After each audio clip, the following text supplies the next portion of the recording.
ou quiserem também, podem deixar aí no banco. Eu quero convidar você a ficar de pé. Nós vamos abrir a palavra do Senhor no texto de João, o Evangelho de João,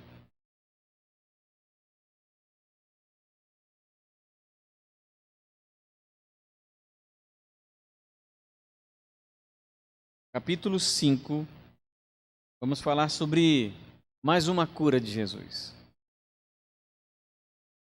Não a cura de Jesus, uma cura operada por Jesus. Jesus nunca ficou doente, nunca precisou de cura. Diz assim, o Evangelho de João, capítulo 5, versos 1 a 5. Perdão, versos 1 a 9.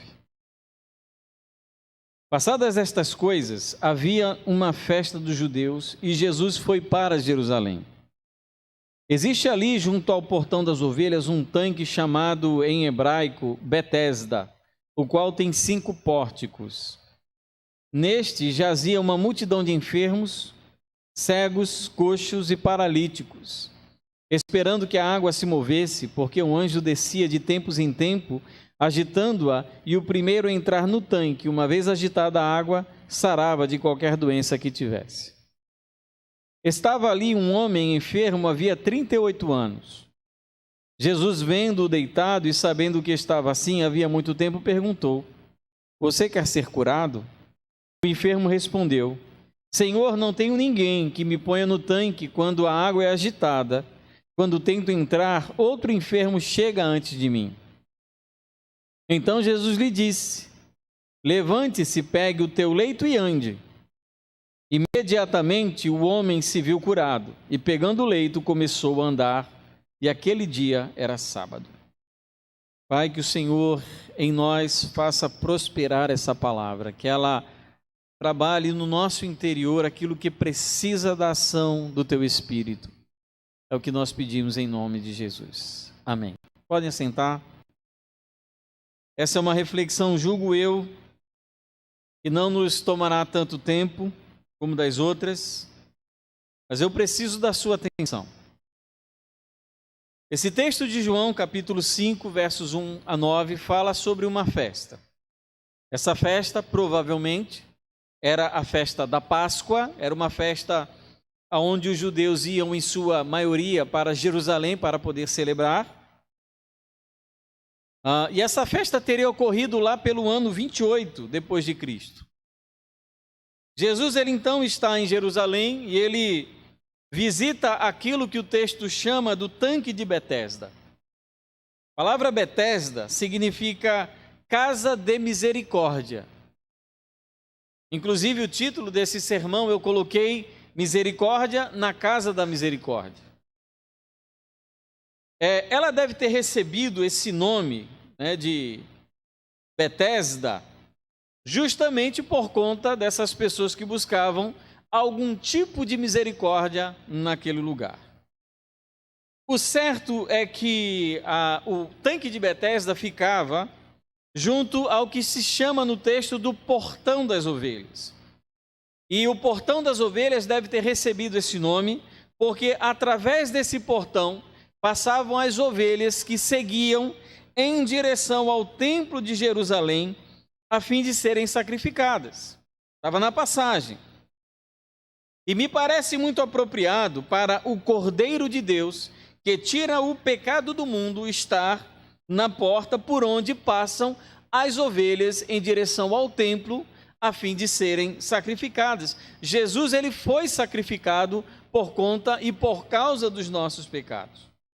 Esse tanque era um tanque grande, ele era circuncidado por 5 colunas, e cada uma dessas colunas eram cobertas, e debaixo dessas coberturas se apinhava um grande número de doentes, enfermos e inválidos, se abrigando do tórrido sol da Palestina.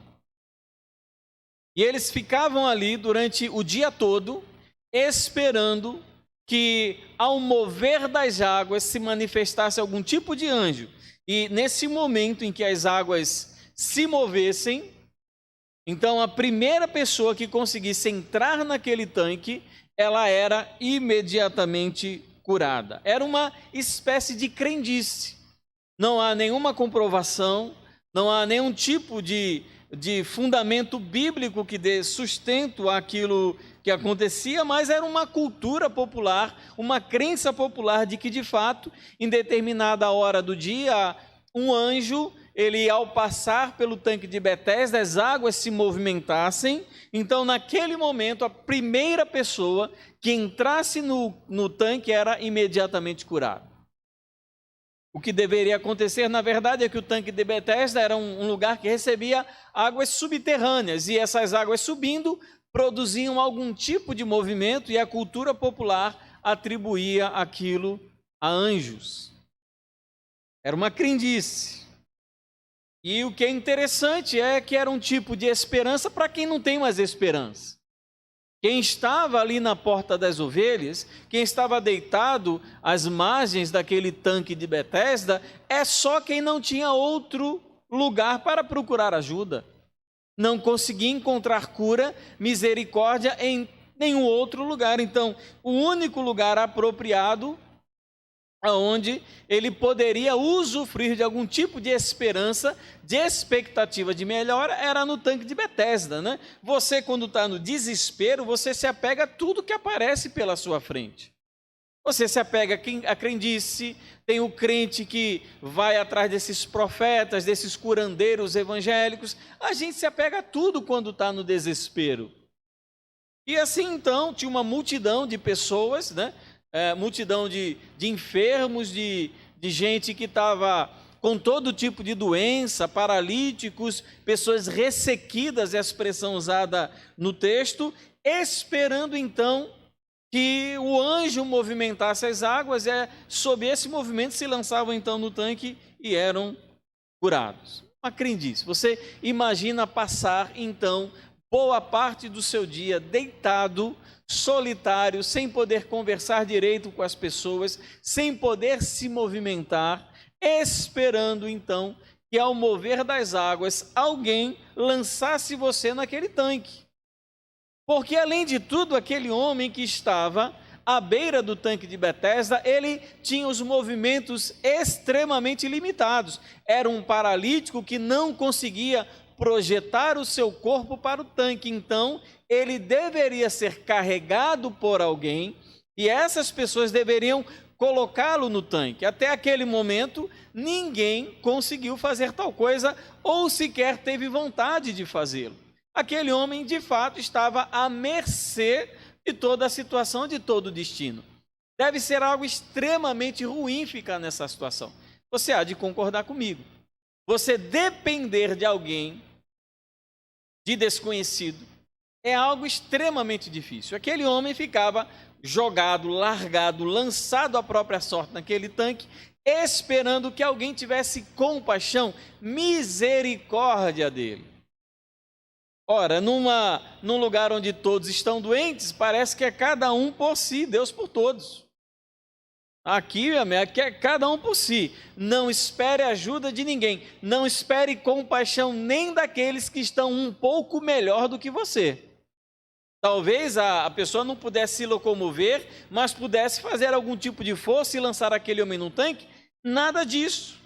Cada um cuidava da sua própria vida. Cada um tentava resolver os seus problemas.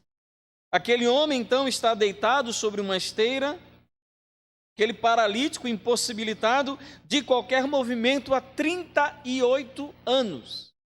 Ele não experimenta movimento algum nos últimos 38 anos da sua vida. 38 anos de uma vida pobre, de uma vida difícil, de uma vida miserável, de uma vida solitária, de muita dificuldade, de muito choro, de muita lágrima, de muita ferida, ferida no corpo, ferida na alma. O homem largado, abandonado, deixado ali à própria sorte. E Jesus então se aproxima daquele homem, parece, o texto, né, parece demonstrar isso, que Jesus olhou todos aqueles homens e viu que estava em pior condição. E ele então olha para aquele homem que há 38 anos sofria com essa enfermidade e não podia então se lançar naquele tanque, e ele faz uma pergunta que parece óbvia. Você quer ser curado? Parece óbvio. Aquele homem está naquela esteira, junto ao tanque de Betesda, esperando receber a cura. Pergunta óbvia. Nem tanto. Às vezes a nossa alma se resigna com a doença, se acostuma, se apropria. Nós então passamos a não ser apenas nós mesmos, mas nós passamos a ser definidos pela enfermidade que carregamos. E quando isso acontece, quando o corpo adoece, e adoece de maneira cruel durante tanto tempo, a alma também acaba adoecendo. E a esperança também adoece com a pessoa. O que de bom, então, pode se esperar aquele homem após 38 anos de paralisia? 38 anos experimentando a enfermidade, o que esperar? Obviamente, nós diremos nada. Ele tem que simplesmente se resignar, aceitar a condição em que ele vive e seguir adiante. Seguir é um verbo que indica movimento, coisa que ele não poderia, em hipótese alguma, fazer. A pergunta se você quer ser curado nem sempre é óbvia. Nem sempre as nossas enfermidades nos incomodam a tal ponto de nós querermos obter para elas a cura. Nem sempre as enfermidades da nossa alma nos incomodam tanto a ponto de nós pedirmos ao Senhor que cure essas enfermidades. Então o Senhor Jesus chegar para aquele homem e perguntar se ele quer ser curado, não é necessariamente uma pergunta com uma resposta óbvia. Talvez ele estivesse ali simplesmente para garantir as esmolas da sua alimentação daquele dia. Você sabe, você deixou de ter aquela deficiência naquela época do judeu, você teria que voltar a trabalhar, pegar no pesado, correr atrás. Talvez aquela pessoa não quisesse isso, ela estivesse acostumada já a encarregar sobre a sua própria vida todo aquele sofrimento e enfermidade. Então nós encontramos esse homem paralítico, que nós não sabemos o nome, se encontrando então com o Senhor Jesus. E destoa nesse texto a falta de compaixão das pessoas para com aquele homem. Ninguém coloca aquele homem na água no momento certo. Está ali, parado, esperando algum tipo de força e energia da qual ele não tem. Era cada um por si, de fato. Então aquele homem cujos movimentos eram limitadíssimos, tinha pouca chance de se lançar no tanque. Ninguém tinha misericórdia daquele pobre coitado. Interessante que o nome do lugar era Casa de Misericórdia. Mas misericórdia, que é bom, não se tinha naquele lugar. Mas eis que chega um estranho e demonstra um interesse especial por aquele paralítico.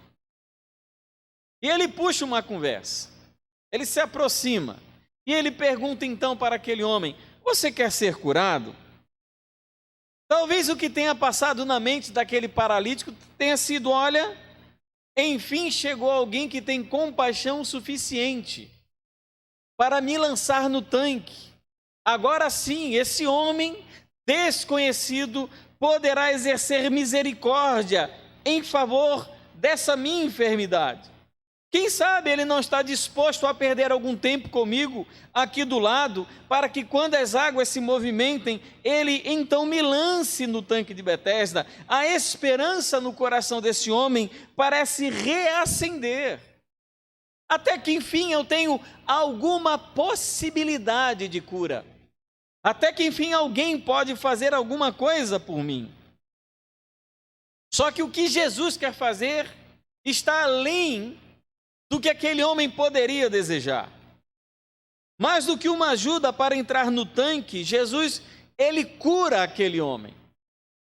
Aquele homem acabou de confessar a sua incapacidade. Eu não tenho como me lançar no tanque. E o que Jesus disse para ele? Toma teu leito e anda, levante-se, toma o seu leito e ande. Há 38 anos esperando uma cura, lançado à própria sorte naquele lugar. Grande parte desse tempo deitado à margem de um tanque e de maneira sobrenatural, de maneira inesperada, aquele desconhecido o cura. Jesus, naquele dia, demonstrou misericórdia num lugar chamado Casa de Misericórdia.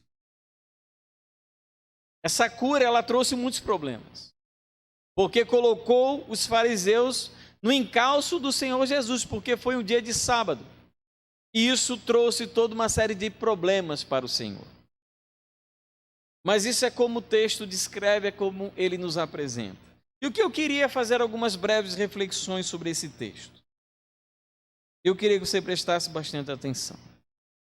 Existe uma grande chance de, pelo menos internamente, preste atenção no que eu vou lhe falar. Existe uma grande chance de, pelo menos internamente, sermos inválidos deitados no tanque de Betesda. Nós devemos, queridos, ter uma visão orientada pelo Espírito Santo da nossa condição espiritual real diante de Deus. Como nós estamos, como estamos por dentro. Talvez a enfermidade não seja física, ou talvez a enfermidade não seja apenas física. Talvez nós estejamos doentes no nosso interior. João capítulo 16, versículo 8 diz que é o Espírito quem nos conduz, quem nos ensina, quem nos convence da justiça, do pecado e do juízo.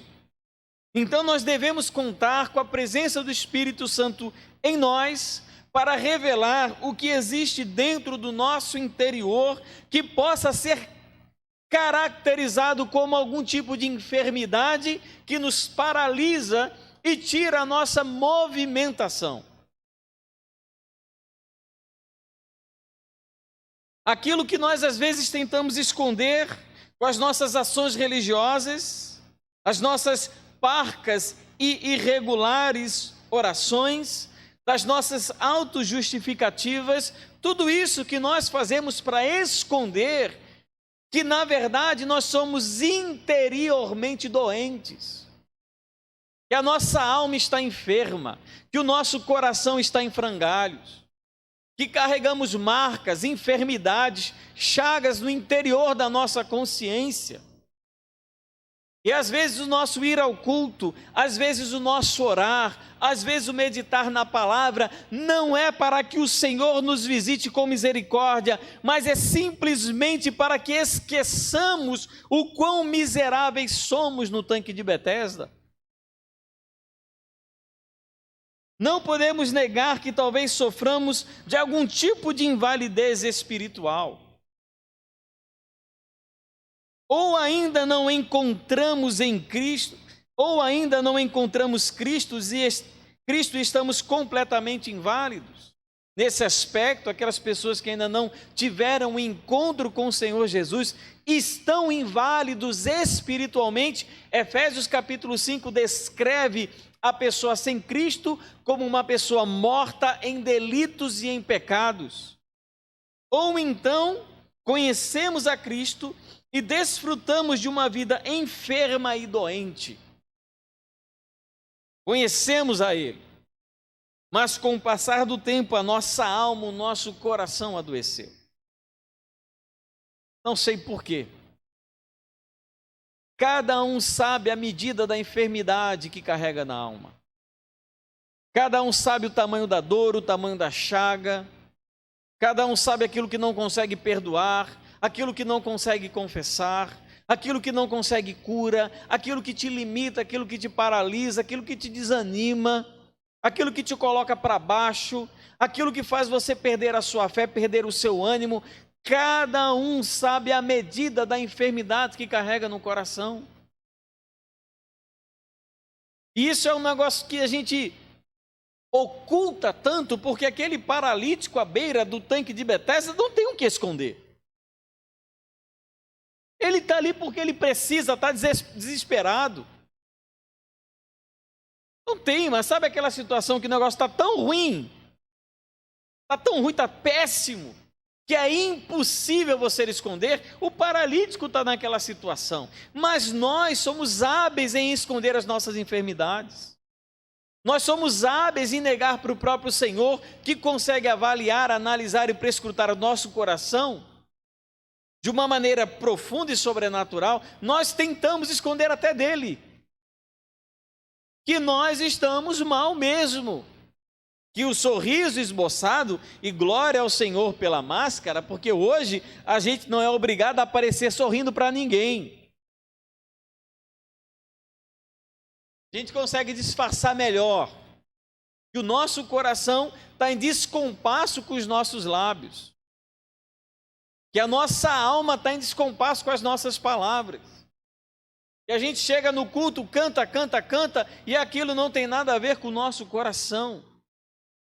Nós precisamos levar a sério, de maneira crucial, de maneira importante, a possibilidade de que nós estejamos com a nossa alma enferma por coisas que aconteceram no nosso passado, por coisas que deixaram de acontecer, por insatisfação, falta de prazer na própria vida, falta de satisfação com você mesmo, de você se amar, de você se aceitar, de você aprender a lidar com seus problemas, com seus dilemas, com tudo que acontece com você, e a nossa alma vai adoecendo, vai morrendo, a gente não resolve as coisas, a gente não trata, a gente não confessa, a gente não fala, a gente não compartilha, e a nossa alma vai adoecendo,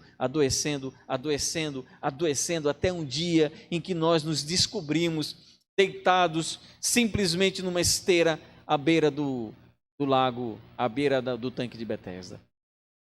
Nós precisamos, queridos, pensar seriamente se o nosso coração, se a nossa alma, se a nossa consciência, se a nossa mente não está padecendo de alguma patologia espiritual. Segundo, existem duas perguntas mais cruciais a serem feitas essa noite. Primeira pergunta é a pergunta que o Senhor fez para aquele homem: você quer ser curado? Porque talvez olhando, analisando, sondando, pensando, a gente consiga descobrir com muita sinceridade, com muita humildade, que muita coisa dentro de nós precisa de cura, de reparação e de restauração. A grande questão é: você quer ser curado? Se você quer, lembra que eu falei, aquele homem já se definia pela sua enfermidade. Quem você é? Eu sou um paralítico. Quem você é? Eu sou um amargurado. Quem você é? Eu sou um infeliz. Quem você é? Eu sou um desanimado. Quem você é? Eu sou isso, eu sou aquilo. A gente acaba se definindo pelas nossas enfermidades. A grande questão a ser feita, a primeira pergunta a ser levantada, é se para isso que nós carregamos dentro da nossa alma, nós queremos ser curados. Podemos passar tanto tempo negando a necessidade da cura, que já estamos convencidos de que esteja tudo bem. Não é que esteja tudo bem, é que você esconde muito bem. É que você se tornou hábil em negar as suas enfermidades no coração. É que você consegue disfarçar aquela pessoa que você não perdoa. É que no jantar de família você dá boa noite com a vontade de que aquela pessoa morra.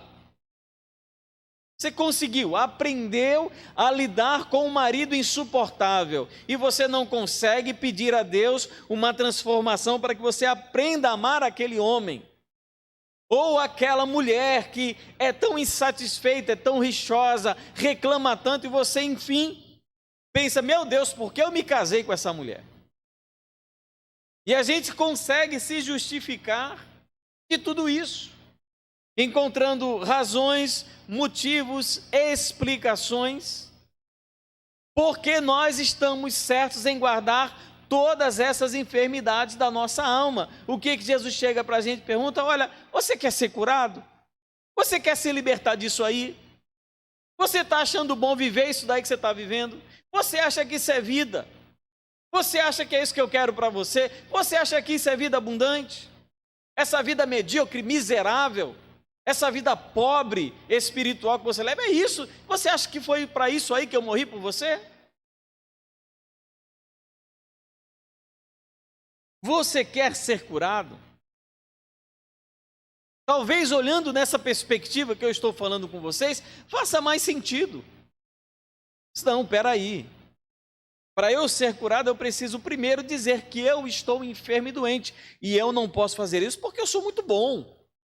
Eu tenho uma fama, eu tenho uma reputação a manter perante as pessoas. Eu não posso reconhecer as minhas enfermidades. A pessoa prefere ficar deitado no tanque de Betesda, paralisado, pobre. Primeira pergunta, você quer ser curado? Se você quer ser curado, tem quem cure.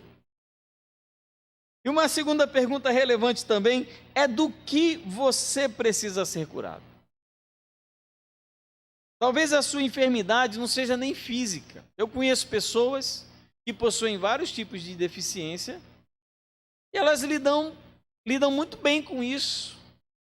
Conseguem viver em paz, são pessoas produtivas, pessoas inteligentes, não têm problemas emocionais, se casam, têm filhos, vivem, trabalham, desenvolvem a sua vida normalmente, conversam, dialogam, vivem bem. Talvez o seu problema não seja uma enfermidade física. Talvez o que esteja adoecendo a sua alma e o seu coração seja você como esposa, você como esposo, como pai, como mãe, filho ou filha. É como você é, o que você faz ou o que você não consegue fazer. Nós sempre precisamos ajustar as nossas relações. Elas nunca serão perfeitas e nós nunca deveremos deixar de aprimorá-las. Nós sempre erraremos, sempre pecaremos, sempre falaremos alguma coisa que não é apropriada, as pessoas sempre se magoarão conosco, nós sempre nos magoaremos com as pessoas.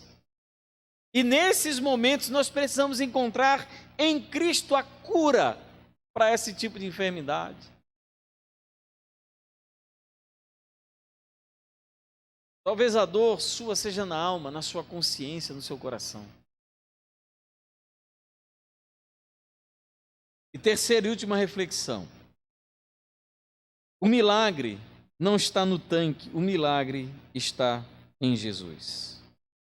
Não lance sua expectativa de cura espiritual em objeto ou pessoa. Eu entendo o valor de toda a medicina, seja ela a medicina propriamente dita, e a psiquiatria, a psicologia, eu entendo o valor disso tudo, dos medicamentos, dos tratamentos, mas tem coisas na nossa vida que só o Senhor pode curar. Você pode ter uma vida atormentada e tomar remédio para o resto da sua vida, mas se no teu coração falta perdão, só a cura do perdão resolve. Não tem remédio nesse mundo que ensine a perdoar. Não tem remédio nesse mundo que ensine uma pessoa a ser humilde e a pedir perdão. Não tem. Isso a gente só encontra com o Senhor entrando no tanque de Betesda e perguntando: você quer ser curado?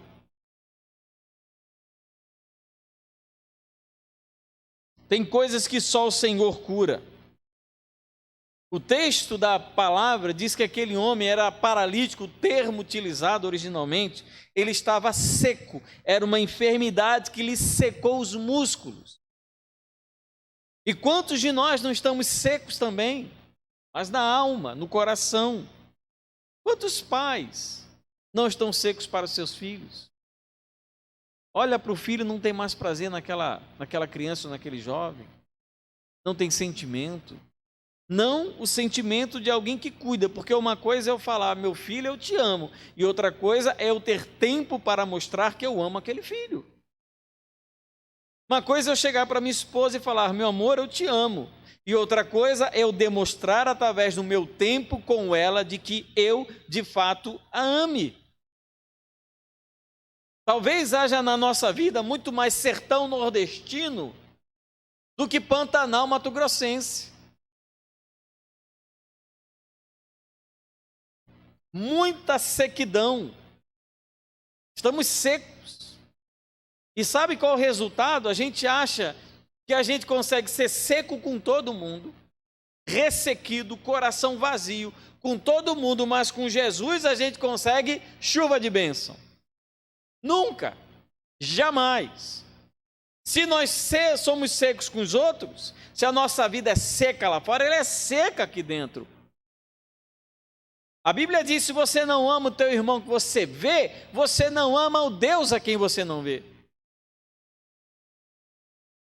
Quantos, queridos, de nós não estamos com a alma ressequida, carregando nossos fardos, nossos pecados, nossos pesos, as enfermidades, as ansiedades, as desconfianças, a incredulidade, e carregamos tudo isso e achamos tão natural, tão normal, e queremos conviver bem com essas coisas. Não dá. Nós precisamos encontrar em Jesus a cura para esse tipo de enfermidade.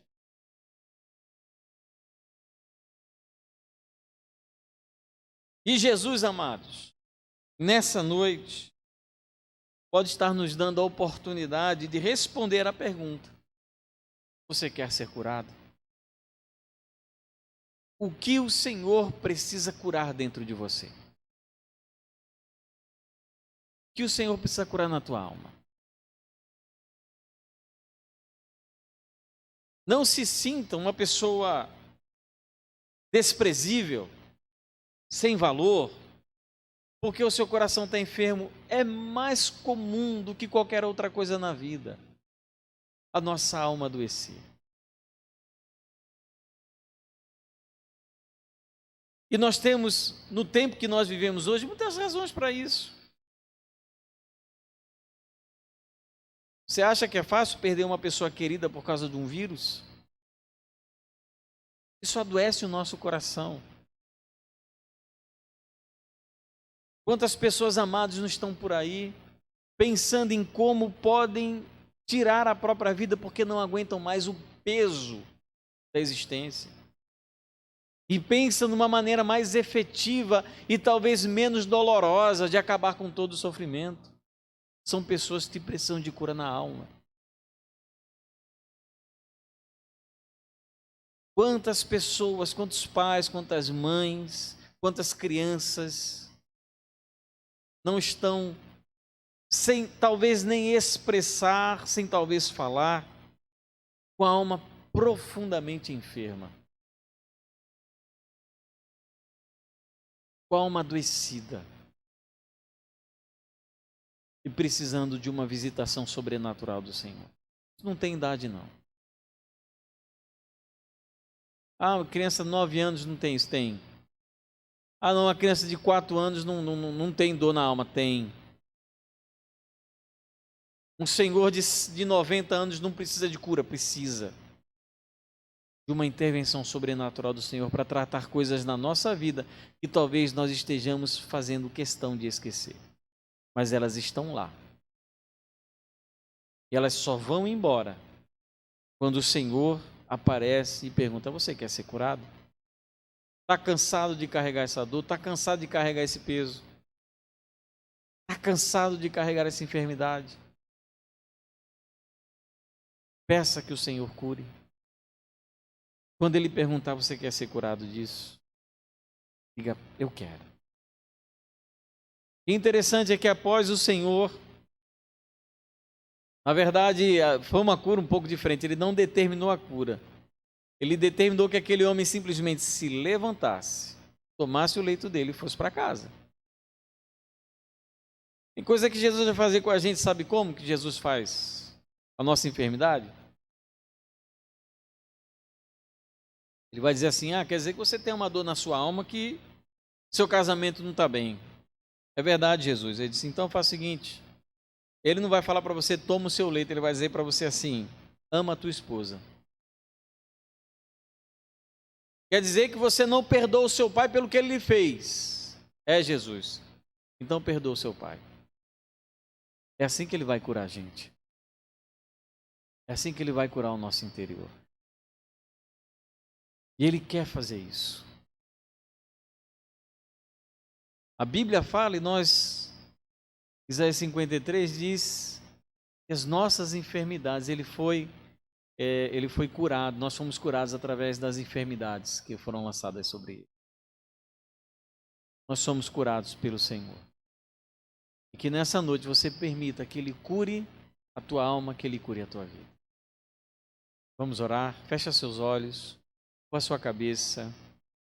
Eu queria que você fizesse uma séria análise pessoal daquilo que está enfermo dentro de você, daquilo que machuca o teu interior.